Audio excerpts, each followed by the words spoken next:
practice that intentional visibility, right? Speak up, say yes, raise your hand for those assignments.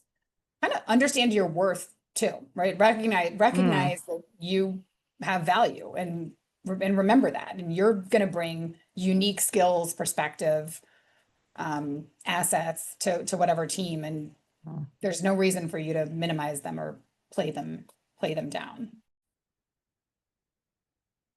Welcome back to the Empowering Women podcast, where we celebrate fierce women, bold leadership, and the humans behind the hard hats. I am your host, Shannon Bumgarner. On behalf of Empowering Women in Industry and Charlie Matthews, thank you so very much for listening to our podcast and for connecting, educating, and empowering women. We all rise together. Today's episode is extra special because it's dropping on Manufacturing Day. Yep, the first Friday in October is officially reserved for celebrating the makers, the movers, and the magic behind everything from the cars we drive to the packaging on our coffee.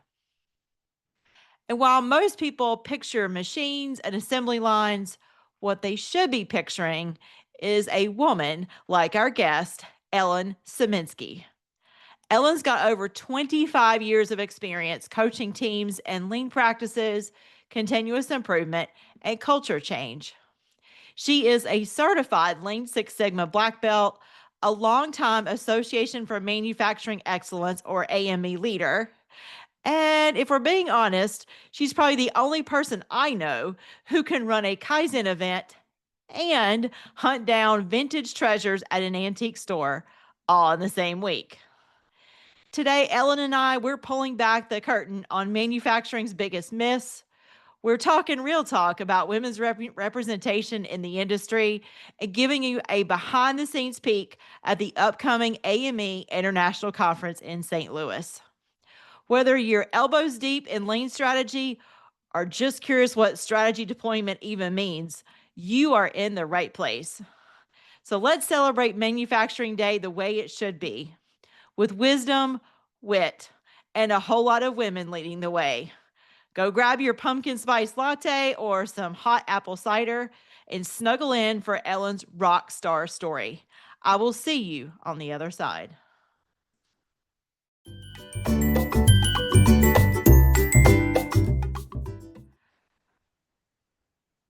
So welcome back, everyone, to the Empowering Women podcast. And as this releases, it will be Manufacturing Day. So let me be maybe the first person to wish you happy Manufacturing Day. And today we're going to be geeking out in all the best way possible with manufacturing. And today's guest is a woman who has been leading continuous improvement long before it was a buzzword. And, you know, maybe she's even coached half the industry along the way. And I'm talking about Ellen Sieminski, a lean practitioner, strategy deployment pro, a certified Lean Six Sigma Black Belt, and she is currently a board member of the Association for Manufacturing Excellence. Ellen brings 25 years of lean thinking, people leadership, and yes, and we're going to hopefully hit on this, a serious talent for treasure hunting and antique stores. I cannot wait to hear this. She's proof about operational excellence and creativity are not mutually exclusive. So we're diving into what gets misunderstood about manufacturing, while women are essential for its future.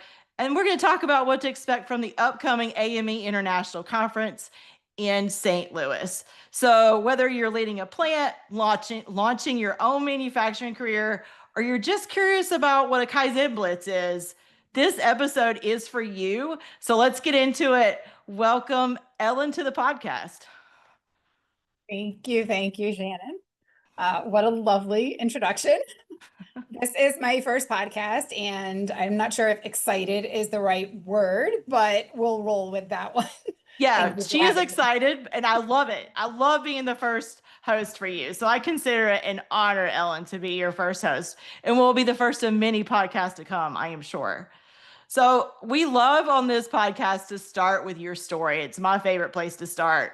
So I'm curious, what first drew you into the world of manufacturing, And did you ever imagine being a leader in one of the industry's most impactful associations?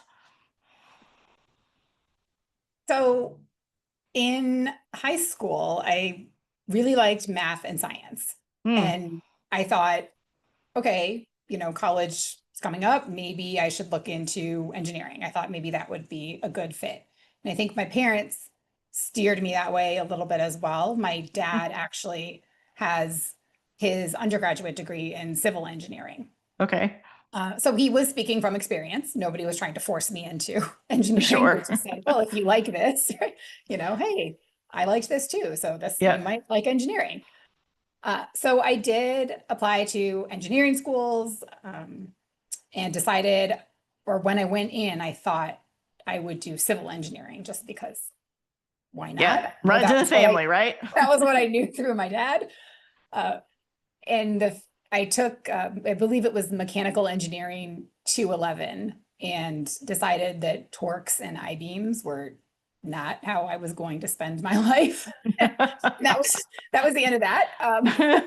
So I looked around for something that was maybe more focused on people or something that seemed a little bit more practical, I guess, to me. And that led me to industrial and operations engineer. So that's why kind of engineering, right? Or how I got into manufacturing. I love it. I love that you were encouraged though, because I mean, I have my own story and my parents weren't sure why I picked engineering, but we'll save that for a different day. Well, and I don't know if we're going to touch on it later, but I wish more women would choose engineering. We're still hugely underrepresented in it. So Ellen, you and I are sisters in STEM. Ellen and I just met, by the way, listeners. So I've now found a new STEMinist to be friends with. I love it. Okay. Oh, love that word. So then, Shannon, you asked about, well, did I imagine being kind of a leader in this industry? And I don't know that I should admit this, but quite frankly, I think coming out of college, my goal was, well, get a job, right? It's not. Makes sense. It's not maybe be a leader. It's find a job and figure out what you're going to do kind of with your life. And I did that. But I just don't think leadership was on my radar at 22. My focus was kind of on just making the work easier for production associates. And when I think about that statement that I've just made, I'm transplanted back to the time before email when you had to mail things with stamps and envelopes. And my family used to host a holiday party each year. And it was a little house, and we would sit at the kitchen table and pull out, the handwritten address book. Yep, I have one of those. And we would address envelopes, stamp them, fold the flyer to come to the open house. Right. Stuff the envelopes. Yeah. Yeah. And I turned my parents and my younger brother, the four of us, into kind of an assembly line, right? A flow. You just went right where I went. I'm like, oh, she's turned them into a process. I love it. So I don't know, but so again, when I think about kind of making work for people, or making people work smarter, not harder. I feel like I've been doing that since I was little. So it wasn't about leadership. It was just kind of that mentality of work smarter, not harder. And then when I started volunteering for the Association for Manufacturing Excellence, which maybe, or not maybe, definitely I'm going to talk about at some point, I hope later. We are going to talk about it. Absolutely. That I didn't go into that with how can I be a leader in this organization? It was, there's this whole community of people who love what I love and who also want to share and talk about lean and continuous improvement. And so I just sort of ingratiated myself into that organization and just throughout the years took on progressively more leadership roles in both that not-for-profit as well as my paid jobs. So leadership came eventually, but I didn't imagine wasn't the plan. I didn't imagine I would be a leader. I I needed a job. Then I loved what I was doing and became good at it and took on leadership. Right. Yeah, I think it's interesting though. I think I'm deviating a little bit from today's topic, but I think what I've learned about women that go into engineering, they often have linked that to a purpose or an impact. So what I've heard mentioned is some women that go into environmental engineering are looking more towards, sustainability practices and things like that and how they can impact. So I think your story follows that. You were looking, how can I make the world better for others in the products that we produce, but also in the processes that we produce to make those products. So it completely tracks. Yep. That's why you need to go into manufacturing. This will not be the first time I said that on this podcast. So let's talk about Manufacturing Day.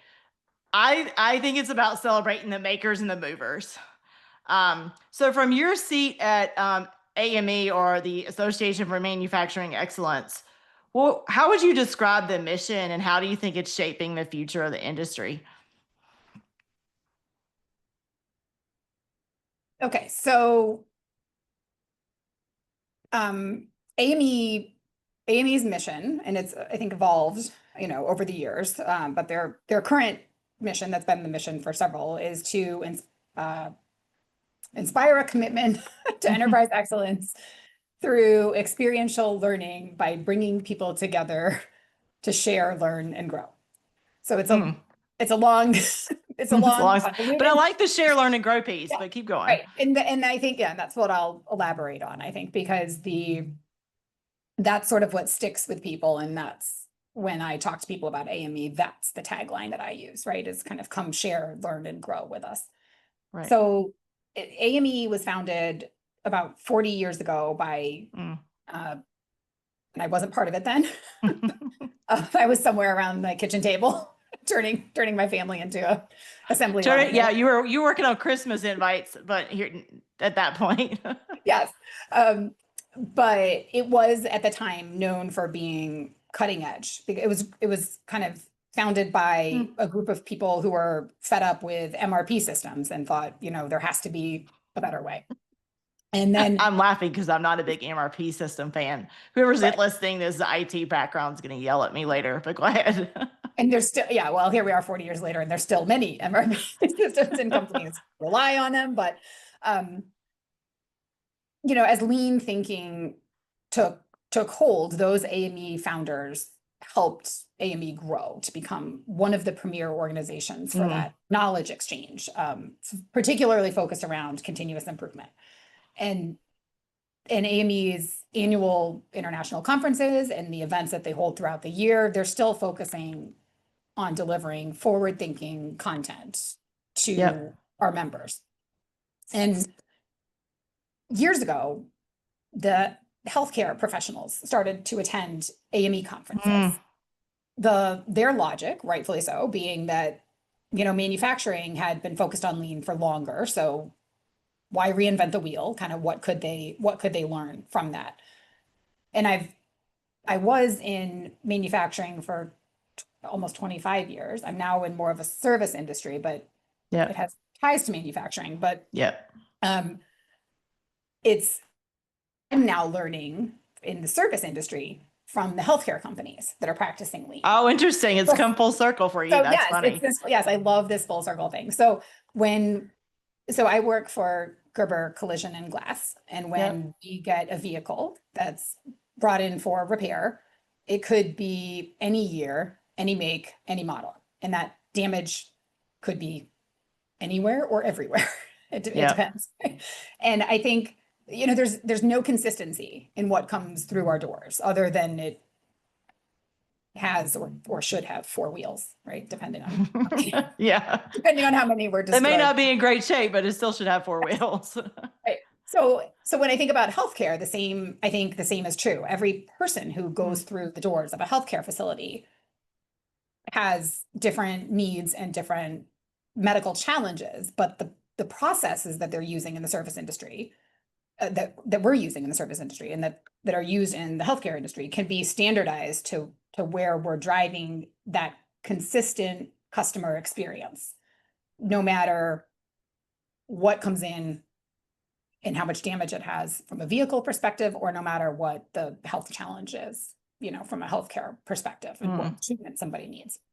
So yeah, as we both said a couple of minutes ago, I love that there's this big circle of learning that AME is creating, particularly if you're open to learning from other industries and how they're adapting tools, lean tools and technology, right, to best create value for their customers. Yeah, I love what you're saying, because I think with manufacturing, it could almost, I'm still in manufacturing, I think it could almost be reverse learning, because I think we got good at it. I'm not a lean expert like Ellen, but I think we got good at it for like more consistent, higher volume type processes. But I think where I've seen it struggle in my company is when you have the more one-off, unique, everything's different product that comes down the line. I think we struggle with it more. We probably, to your point, should do reverse mentoring with industries like the one you're in and healthcare, that's more of the norm rather than what we're used to. Yeah. It's I don't know. I love it. It's fascinating. And I appreciate you calling me a lean expert, but I think most lean people worth anything would say they're always learning. Oh yeah, I'm sure. Yeah, true. That is a fair point. Well, one of the things I'm really passionate about, Ellen, and my guess is you are, is that women on the factory floor and in the boardroom for manufacturing.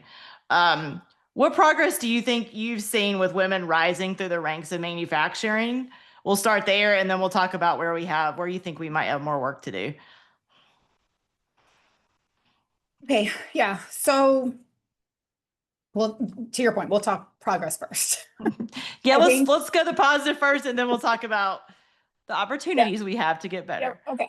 All right. So I think over the years, more women are entering traditionally male-dominated roles on the factory floor. So representation is growing, right? That's helped, I think, by the last stats I read, I think said young women are getting about 47% of young women are getting bachelor degrees in something, not necessarily engineering and manufacturing, right? Not in STEM fields necessarily, but they're getting bachelor degrees versus about 37% of young men.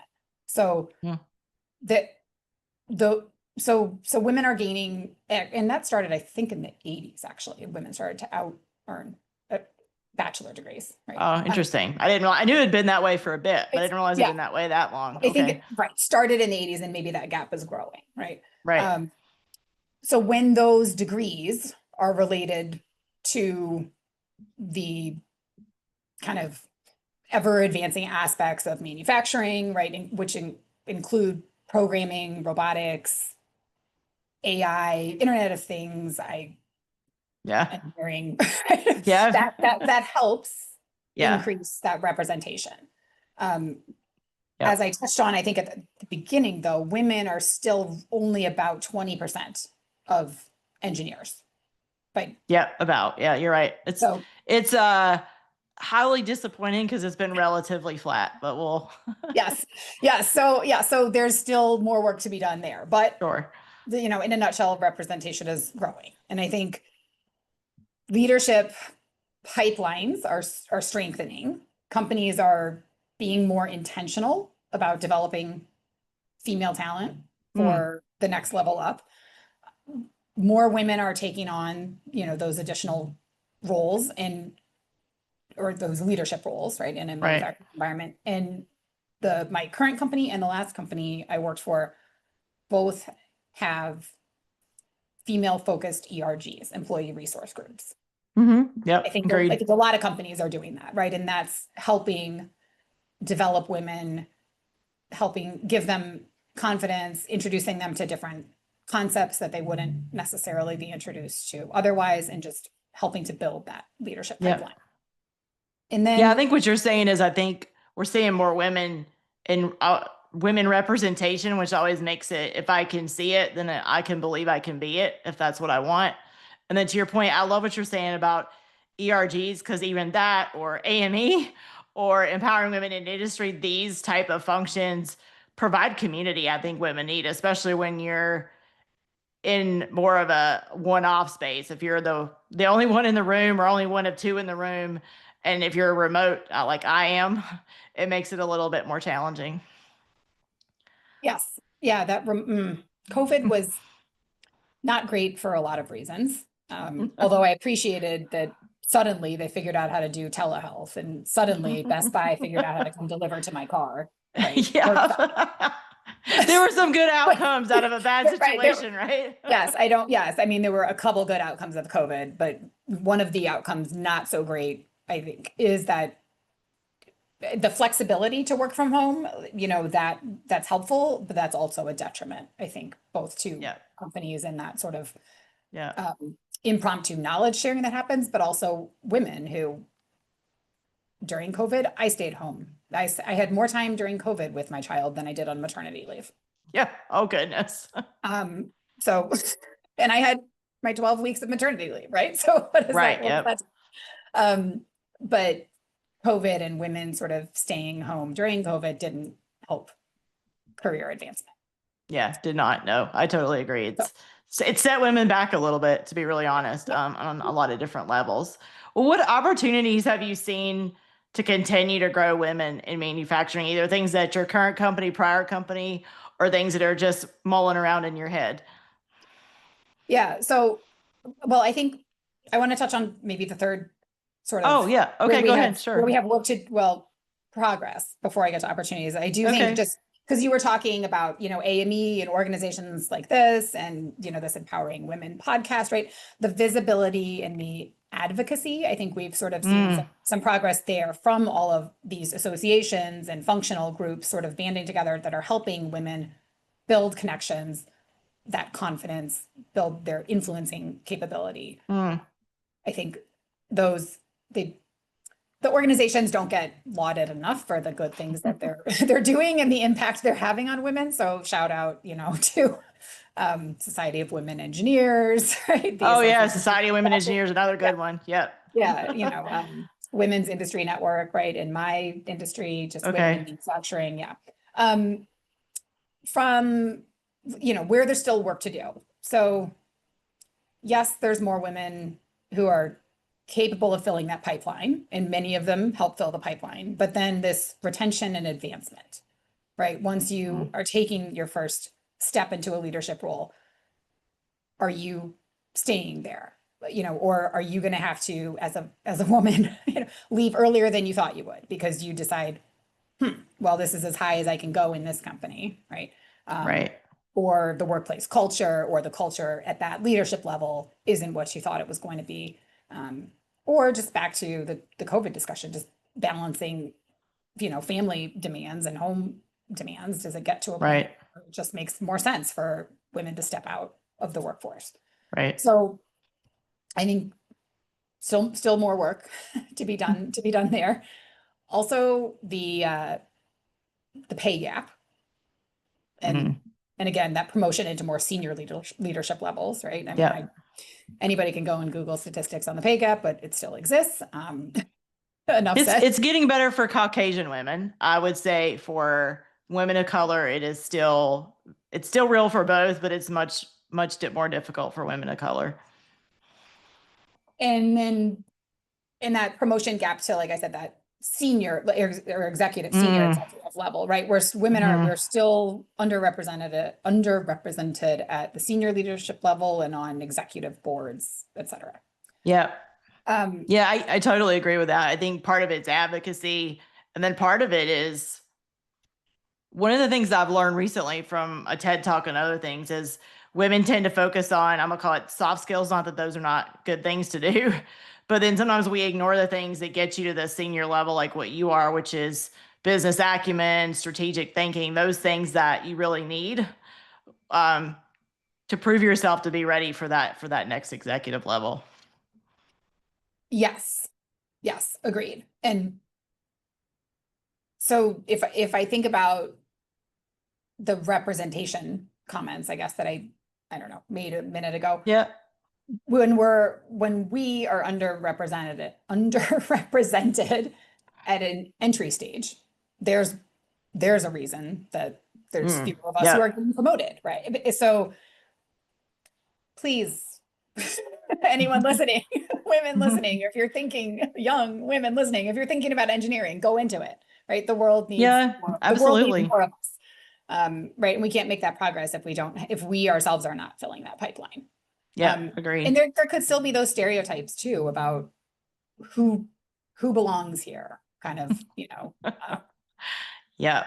You and I need to have dinner at some point, Ella. We're in the same place because we could share some good stories. I'm sure. I'm sure. So yeah, I don't know. A lot of good things have happened, and a lot of work still needs to be done. I think that's how so we talked a lot about it, but there's one piece I want to go into. It's a slight tangent, but close. I think from my own experience and just for the audience's benefit, I've spent my entire 25 plus career in different roles within manufacturing. So I feel like I'm a little bit experienced to speak on this. I think manufacturing has historically been male dominated or male populated, however you want to phrase it. I'm curious, Ellen, it sounds like you have a lot of manufacturing background as well. What do you have advice for you have women that are just starting out and maybe they're leading quietly in the background? Maybe they're, I don't know, leading a project or leading an initiative that's kind of buried in the organization. What advice do you have for them trying to find their own voice and visibility in a space like that? Yeah. So great question, Shannon. And I love that you said they might be leading quietly in the background, because I think that's one thing that women do a disservice to themselves. Like they've I'm laughing at her because I'm laughing at myself. I don't know how many times I have done it and still do it.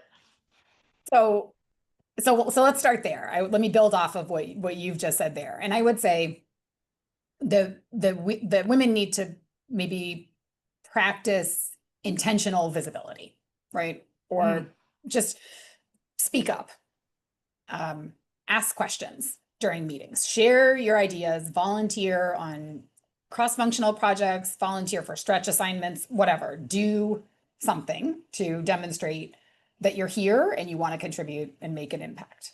Because sitting back and waiting for somebody to come and tap you on the shoulder, generally not a good strategy. No. If you're trying to advance. It will happen, but to your point, Ellen, you got to build that first. Yeah. You got to build the credibility first, and then it will happen. Yeah. And so engineering, manufacturing, right? And we're talking about AME. So that they thrive, engineering and manufacturing thrive, right? Lean manufacturing in particular thrives on continuous improvement. So apply that same model or mindset to yourself. You don't have to have all the answers to speak up. You don't have to have the right answer to speak up. You just have to speak up and show that you're there and interested in participating, right? And engineering says, plan, do, check, act, right? So some version of that, right? Speak. That's a good one. Try, learn, adjust, repeat. I don't know. I haven't. But I think that's really smart. So let's take a small example. Let's say you're going in a meeting and you know you need to speak up. If you plan with the points ahead of time, right, of what things you may want to bring up, depending on where the conversation goes, your do is doing it, or I guess you're planning, and then you're doing, like getting ready. Your act is you actually say it in the meeting, and then you check yourself. Right at the end, you go back and maybe you either check with somebody in the meeting or you just check with yourself. Did I do what I wanted to do, and what felt I went well, and where would I do it differently? I love that model. So an entire book was written on leaning in, right? And yeah. I'm not sure she meant it in that way, but yeah. I know it was not in that same lean context that continuous improvement folks talk about, and I feel bad saying this because I don't want to disparage the book or Sheryl Sandberg and her co-author's work at all. But I sort of, when people ask about that book, I said, yeah, well, lean in wasn't very lean because it took her 200 some pages to essentially say, my huge takeaway from this book was just don't say no until you have to say no, right? So that was 250 pages of the book. So what I mean by that is, sometimes women hold themselves back. Again, you can go Google these statistics on, men will see a job description with 20 bullet points and say, oh, I fit 10 of those. So I'm going to apply. I'm sure I'm going to get an interview since I'm 50% there. And women will see that same job description and say, oh, I only have about 75% of those bullet points. So I shouldn't apply to that. And so you're holding yourself back, right? There's no reason to say no. And this is advice I give to people all the time, which is applying for that job doesn't mean that the company is going to call you to schedule an interview. Saying yes to the interview doesn't mean that they're going to make you a job offer or that you're going to like what they have to say or that company's culture. Right. There's no reason for you to rule yourself out at the beginning of something. Wait until you have an offer letter in front of you for you to say. Yeah, but it's a good advice because it's basically saying yes until you feel like you need to say no. So like to your point, if you got to the interview phase and you didn't like what you heard from the employer or the group or the role in the interview, and you're like, I'm going to have to say no at this point, right? Because it doesn't fit me. Yeah. So, okay. So there's, there were probably lots of other lessons in that book, but that was the one that stuck with me. I think that's a good one. Say yes until you need to say no. Some of it might be work-life flexibility, right? You can't say yes because it's breaking a boundary that you need to hold. Yeah, exactly. So I think, I guess I'd say, so practice that intentional visibility, right? Speak up, say yes, raise your hand for those assignments. Kind of understand your worth too, right? Recognize that you have value and remember that. And you're going to bring unique skills, perspective, assets to whatever team. And there's no reason for you to minimize them or play them down. I'm waiting for all the auto manufacturers to call me and say, Ellen, come look at this car design and tell us what you think, because I'm shopping for a new car and I've ruled out half of the market because I'm not where the gas tank is on the passenger side. That's not lean, right? I'm not walking around the car and I'm not taking those extra steps. So there goes that. And then, the placement of the cell phone charging pad, if it's in a ridiculous place, I'm like, who thought of this? It was not somebody who's trying to multitask. Maybe I shouldn't say that I'm multitasking while I'm driving or sitting at red lights, but it was not somebody who was thinking logically. Yeah. So the options are few and far between for what my new car can be, I'm discovering. I think that, but there is really quickly, you don't mind, Ellen, a good point on this. I think if there's people that lead companies listening, or you can forward it to somebody who leads a company, I think resource groups, be it one of those for disability or veterans or women or African Americans, it doesn't matter. They can be very good voices as you're doing product innovation. I think disability is the one that really sticks out as maybe the easier putt in the beginning, but it could be anybody. Yes. Yes, exactly. All right, go ahead. Well, yeah, I'm just, let's see, I think build, people talk about the importance of finding mentors or having a mentor. And yes, great. And I have plenty of mentor stories and, have been formally and informally paired with mentors, and it's been great. But also we need to work hard to find allies. And I don't know if we'll talk any more about that in this, but yeah, it's actually my next question, Ellen. So you're giving me a good transition. Okay, all right. Well, okay, so I'll make some comments on that, and then I think I have another thought on kind of what to do here. But from an ally perspective, right, you have to think about who's advocating for you when you're not in the room. So and that could be male or female colleagues, right? Just who recognizes your strengths, like who's going to help kind of amplify your voice. And then we as women, right, in turn need to be allies for other women in our orbit. So kind of an example of this, the number of meetings I've been in where I have made a suggestion and it has been ignored. I don't know. I'm not all of my suggestions are great. Okay? But let's assume that over the years, I've made a few decent suggestions. Right. And the group has sort of skipped over it or said, yeah, no, that probably won't work. But there's this really interesting phenomenon where a male in the same meeting will make that same suggestion pretty much verbatim 10 or 15 minutes later. And it's the greatest thing since sliced bread.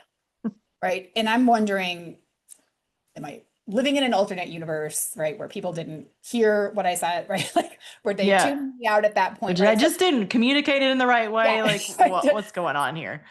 So you got to find the people in, like, the room, and I have over the years who said, oh yes, well, I remember when Ellen said that 10 minutes ago, and yeah, I think let's go back to that. That's a great idea, right? That's somebody who's an ally, right? Who's saying, here's where this idea came from. So yeah, find those people, align with them, right? Thank them for supporting you. And then, agreed. And then I think before we talk more about allies, I think you said it was your next question, I would just sort of, again, say, find communities and where you can talk and have the type of conversation that you and I are having now, Shannon, kind of like, what are struggles? What have you learned? What did you do in this situation? Because that doesn't have to be formal mentoring, right? But manufacturing associations, professional networks, right? All of those, so just who can provide you with support and guidance. And then kind of, sharing with others, right? Helps you build that confidence and kind of resilience. And I love that you ended with that one, because if I have a young manufacturing person come to me, especially a young engineer, and she's female, that'll be one of the first pieces of advice I give her. Go find your people, because those are the people that are going to get you through the days that it really just stink. But they're also the people that are going to celebrate you when you want to celebrate. And then they're also the people that are going to push you. So when you're kind of hesitating and saying, to your point earlier about applying for that job, do I really want to apply for that job? They're the people that are going to go, well, why not? Right? They're going to ask you the hard question before you're asking it of yourself. Right. And yes. So align with those people that are going to lift you, right? And support you. And here's my sort of plug, I guess, for AME. But it doesn't have to be AME, but go volunteer with whatever organization you align yourself with, right? Or with whatever community you align yourself with, because you build an entirely separate network than you do at a paid job. And it's a different group of people, and those people, if it's a professional, if it's a organization related to your profession, they also have their eyes and ears out. And when they hear of opportunities and they're being asked, hey, who do you know who might be a good fit for this role?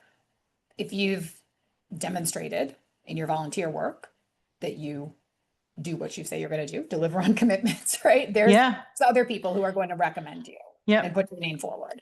I also think especially if you're earlier in your career and you haven't had a chance to really step into a true leadership role, it gives you the chance to try that in a safer space.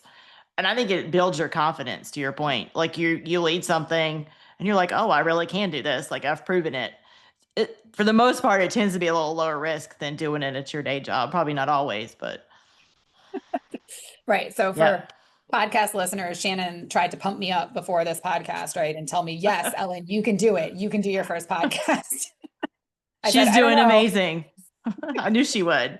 Well, speaking of allies, we have female listeners, obviously, but we have an incredible ally community that support empowering women in industry. So let's talk to them for a second, especially the ones wearing steel toes and safety glasses, which there are many of them out there. I'm going to speak directly to men for a second. I know ally can have a broader term, but let's speak directly to men for a second. What role can men play in supporting and accelerating gender equity in manufacturing?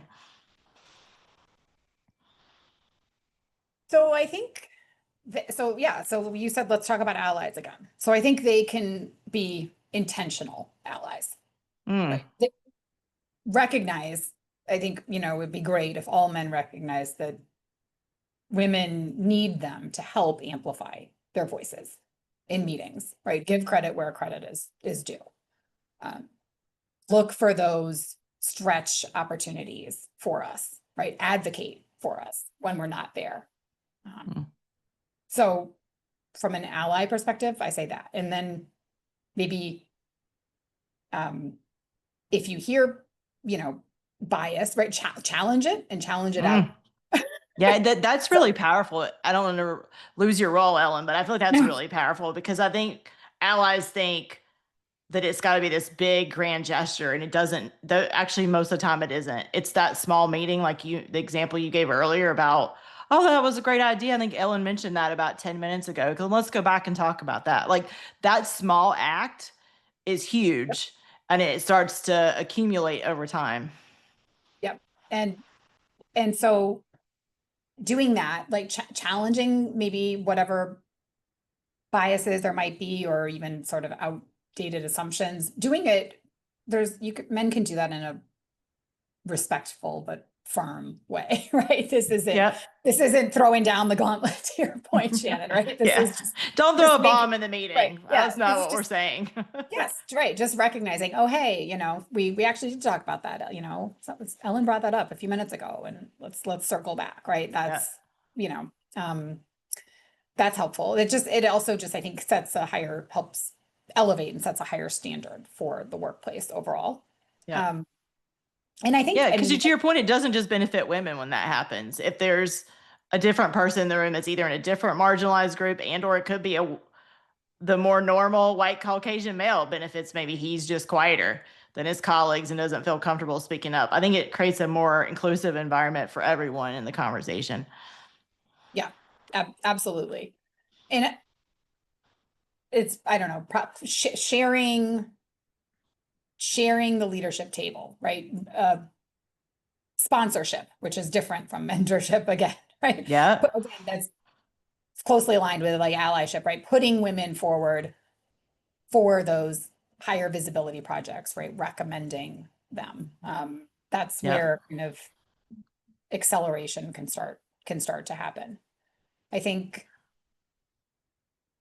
men helping to normalize the balance of, work-life balance. So seeing men take off from work an hour early to go pick up kids from school, or to go take the kid to soccer practice, that does things, right? Other people see, oh, this man is doing it. It's not just a woman who's leaving early from work, right? To go help with that. I think allies, actions speak louder than words a lot of times, right? Yes. So I think I love it when I hear, colleagues of mine who are fathers, right, say, oh, I got to scoot today at 3:30 because so-and-so, right, has a baseball game. Right. Good. Go support them. Yep. And then just always just be open to learning, right? Women, and without taking affront or without thinking it's about you, right? I guess males just sometimes listen to what women are going through and understand why we are where we are. It's not an attack on males. It's just, this is our reality. And I think it's helpful. I think that's helpful for anybody who wants to ally for somebody who's not like them. You got to understand their context. Yep, totally agree. Well, before we end today, I want to make sure we get to the conference. So the AME International Conference in St. Louis, if I'm right, is just around the corner. I think it's in October, if I'm right. I'm curious what attendees or folks that may be interested in attending, what can they expect, and why should women think about attending? So it is right around the corner, as you said. So we are, at the time of this podcast release, we are just a few days away from the AME conference. Maybe next year if they can't go this year. Exactly. So let's give them a flavor for what's in it. Yeah. So let's say if you can't make it to St. Louis this year, come join us in Milwaukee next October. Okay. I think, so all AME conferences are just this incredible learning opportunity, and it's coming at you in multiple different ways. Right? And there's no way to get every piece of the conference because there's so much going on. Yeah, right? I've been to one, Ellen, and it is a lot. You learn a lot, but to your point, Right. you can't be everywhere. Yep. Yep. So come with friends and divide and conquer. Yep. But I think, just sort of the access to leadership and role models that you wouldn't necessarily have elsewhere, right? So all the people who are coming to these conferences are people who are interested in lean, continuous improvement, engineering, AI, just general, they're doing general transformational work. So looking at them, like hearing their stories, how they got to where they are, right? What challenges they faced. I think that can be inspirational, whether those speakers are women or men, right? Right. Yep. It helps you, again, I think Amy conferences are tremendous for building your network in the community that we've been talking about on this podcast. Yep. Totally agree. It can still feel, the industry can still feel male dominated, but there's quite a few women at that conference. I can tell you from personal experience. Exactly. Yes, there are plenty of women going to that conference. There are plenty of women leading that conference, or on the teams, building that conference content, and just everyone at AME wants to share with you, right? So and really quickly, just so that our listeners know, AME is actually led by a woman. Her name is Kim Humphrey. So it is an organization that is woman led from the CEO position. So it's definitely, she's cognizant of inclusion, I'll call it, and making sure it's a diverse conference in terms of content and people there. Yeah. Yes. Thank you for that call out and shout out to Kim. Yeah. Then like all the sessions, all the content of the conference, right, is just going to help from a skill and career development perspective. There's workshops that are led by, top consultants, they have tremendous knowledge to share. There's tours where you leave the building and get on a bus and go to a local company that's practicing lean or continuous improvement, right? And you're going and seeing and learning from them. And as I already talked about, you don't even have to go to someplace within your existing industry, right? It's just go and see what other people are doing and then make that connection. How does what they're doing translate to some innovative idea that you could apply right back at your workplace? Yeah. And I mean, I could talk about Amy for hours and hours, but I guess the last thing I would say is just, it's really about sort of that commitment. Like AME is committed to inclusion and just helping people grow, right? So when was it share, learn, grow was the mission? Yes, the end of that, exactly. Did I get it right? Yes, very good. Yes, back to share, learn, and grow, and that inclusion piece. Like one of the things I do for AME is lead newbie night, which is because I just put myself. I just remember going to my first conference 19 or 20 years ago, and I got there and I thought, oh my gosh, everybody seems to know everyone. I have no idea what I'm doing. This is way too overwhelming. And I just kind of year over year just try to make it my personal mission to make sure that new people coming in know exactly what's going on and can kind of hit the ground running, right? So I'm emailing people before the conference and saying, hey, reach out to me on LinkedIn, or if you have questions, call me, right? Text me.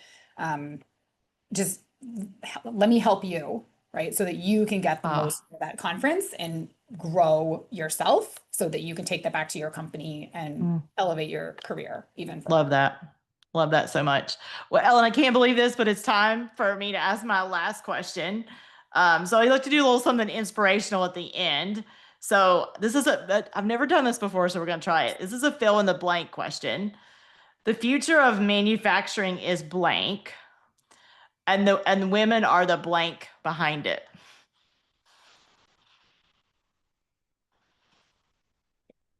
There's I don't know. There's so many words that I want to put in there, Shannon. How do I? All right, well, pick one or two. The future of manufacturing is what? Let's just say the future of manufacturing is bright, limitless, and exciting. So there I go, shoving 3 words. I like it. Those are all inspiring words. And it's not your grandpa's manufacturing. Let me put it that way. Yeah. Yeah. And in your second blank, I'll say, and women can be or are, right, the driving engine behind that. And when I think of manufacturing, we're not manufacturing today what we were manufacturing 50 years ago, right? Now we're 3D plastic printing houses. Yeah. Or even if so I think that most listeners know that I work in the HVAC industry, and even though you still got, I'll call it metal that you're working with, it's still different.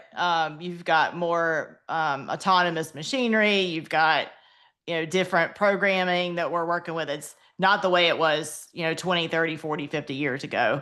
The way we made an HVAC unit, it's not the same we make it today. Yeah. And I think, I know that was your last question, but I'm having so much fun on my first podcast. I'm just going to keep talking. But like when we're thinking about how we're not manufacturing today what we were years ago, we're also like, the environment is just not the same, right? I think manufacturing has this perception that it's dirty, right? Or that a lot, like many plants or facilities are dirty, or that it's a low skilled job. And it's just those things couldn't be further from the truth, right? Because I have 2 degrees, but I can't program a lathe, right? Yeah, they would not want me to do that. No, right. You don't want programming a lathe, right? And it's and companies, and it's not dirty. I mean, we've come a long way in terms of safety. And if any company is like thinking safety, they're thinking organization, like get rid of slip and trip hazards, right? So like they're cleaning up factories. And I just always tell people that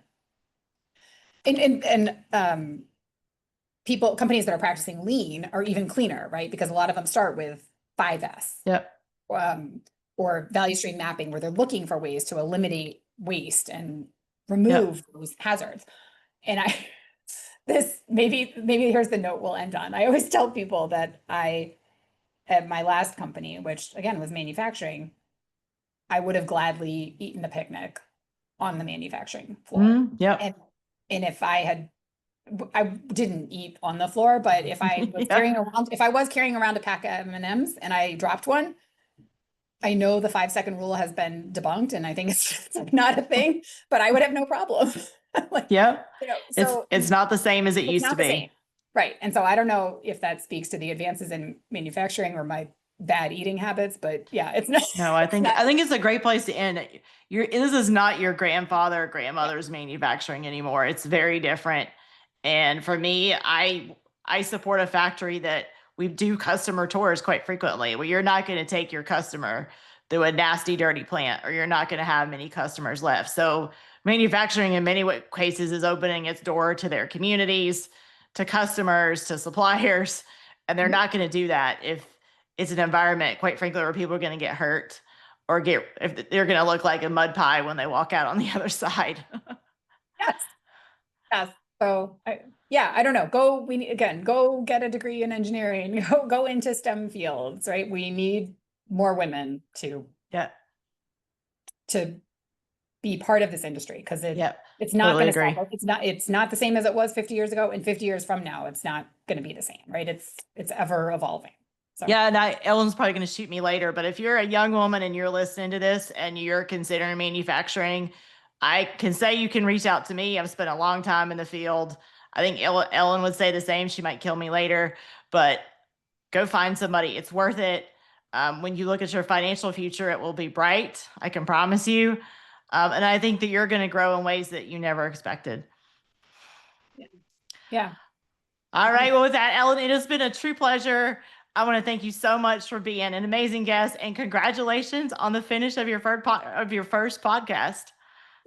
Thank you. It was way less terrifying than I thought it would be. It was way less terrifying. Well, thanks everybody, and I will see you in the next episode. Bye, everybody. This was such a fabulous and fun way to celebrate Manufacturing Day. Ellen reminded us that excellence in this industry, it isn't just about lean processes or continuous improvement. It's really about people. And if you take one thing from today's conversation, let it be this powerful truth she shared. If you're not engaging the people doing the work, you're missing the point of lean. So here's your call to action. On this Manufacturing Day, celebrate the products, yes, but more importantly, celebrate the people. the operators, the leaders, the quiet innovators, the frontline problem solvers, and especially the women shaping what comes next. You listeners are the next Rosie the Riveter. And if you were inspired today to celebrate the manufacturing industry, then locking arms with other leaders in empowering women in industry is exactly where you need to be. Welcome to our community. You can find links to the Empowering Women website in the show notes. And believe it or not, I know 2025 is rapidly coming to a close, but there is still time to engage with us, including our mentoring circles and monthly meetups.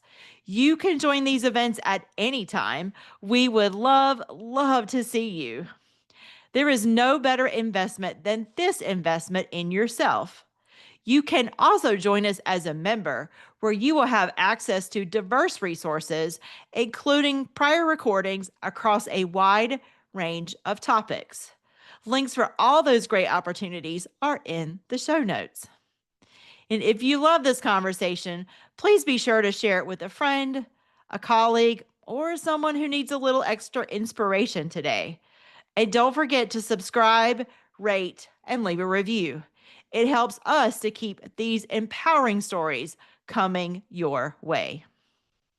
As we close out today, I have to acknowledge that while better, the manufacturing industry can still be a little challenging for women.